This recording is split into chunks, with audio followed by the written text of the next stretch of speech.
Bonjour tout le monde! Voici les zones pour l'été.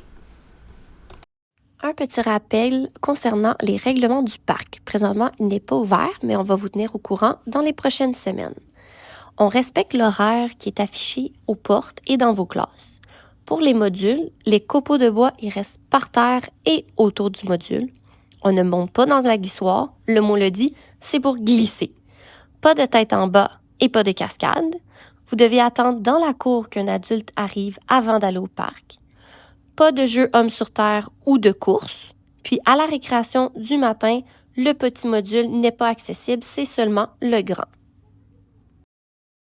Le grand rectangle rouge sur la carte, c'est la zone d'animation. À cet endroit, des activités particulières vont être animées par certains enseignants quelques fois par semaine. Pour y accéder, il faut suivre l'horaire qui vous est transmis et s'inscrire. Aussi, c'est important d'arriver à l'heure et d'attendre l'adulte avant de commencer l'activité. La zone créative et la zone câlin devient la même zone, donc la zone créative qui est en mauve. Elle sera une zone où il y aura de la musique et des craies. La zone bleu foncé, c'est pour jouer au volleyball. Puisqu'on n'a pas de filet, on se place plutôt en rond et on fait des passes. Les pieds, c'est interdit. Ça veut dire qu'on utilise les bras, les avant-bras ou les mains pour jouer. Aussi, c'est important d'accepter tout le monde parce qu'on joue tous ensemble en cercle. Il y aura aussi les zones de basketball, les zones en jaune. Il faut faire 2 équipes pour un même panier. Les règlements, je vous rappelle, c'est de dribbler avec une seule main sans le reprendre, ne pas faire plus de 2 pas sans dribbler ou marcher, et passer le ballon pour avancer.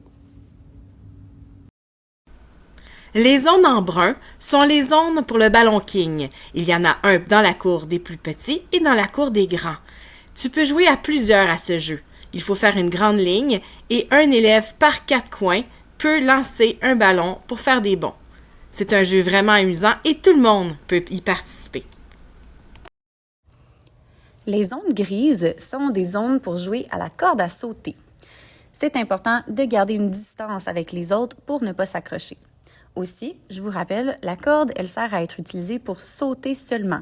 Donc, c'est pas pour attacher, ni pour tirer, ni pour fouetter un autre élève, mais bel et bien pour sauter. Pour le moment, nous interdisons le jeu de l'hélicoptère dans lequel on fait tourner la corde à sauter à ras le sol et qu'on saute par-dessus parce que la zone, elle est trop petite et pour éviter aussi les accidents. Finalement, assurez-vous de prendre des tours pour tenir la corde à sauter. Tout le monde a le goût de sauter, donc c'est important de partager cette tâche-là. Les zones en vert foncé sont les zones de ballon chasseur. Il y en a 2.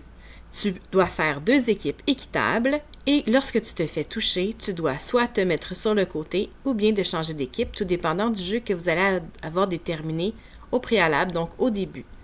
C'est important de bien respecter les règles pour ne pas avoir de conflit. Il y aura aussi une zone verte, la zone ludique. C'est une zone de jeu dans la cour des petits où il y aura du matériel recyclé ainsi que des jouets comme des aliments. Ça va être une activité libre, plaisante, spontanée, centrée sur le plaisir et l'imagination. Les zones de ballon poire sont de couleur rose sur le plan. Il y a une zone pour les grands, une zone pour les petits. En tout temps, c'est important que les pieds restent au sol. Ça veut dire qu'on ne se suspend pas. Aussi, tu dois t'assurer que la personne avec qui tu joues est prête avant de commencer à frapper le ballon. Finalement, c'est important de faire le rang et d'attendre son tour pour jouer. Il y a aussi la zone ZAP qui va avoir pendant l'été. C'est une zone aussi où est-ce que tu peux aller calmement t'asseoir, relaxer, t'asseoir sur les bancs, sur les roches, parler avec tes amis. Les zones en bleu pâle sont les zones pour la balle au mur. La balle au mur, c'est de lancer une balle sur le mur et de la rattraper. On n'a pas le droit de kicker des ballons sur ces places-là, donc il n'y a aucun ballon kické sur les murs. La dernière zone, et non la moindre, c'est la zone du soccer. Il y a des règlements à respecter au soccer. Donc, je joue en équipe pour le plaisir. Je fais preuve d'esprit sportif positif. Donc, ce que ça veut dire que si je gagne ou je perds, je le fais avec bienveillance. Je porte des souliers de course. J'attends qu'un surveillant soit présent pour jouer. Il y a faute si je touche le ballon avec les mains. Si le gardien qui récupère le ballon en dehors de la zone de but, Ici, je pousse ou je fais tomber. Donc, on peut t'expulser du jeu si tu manques de respect, tu as des gestes de violence ou tu tacles au sol. Il faut respecter l'horaire aussi pour le soccer. Donc, il y a un horaire qui est écrit et qui est sur les portes de chaque sortie.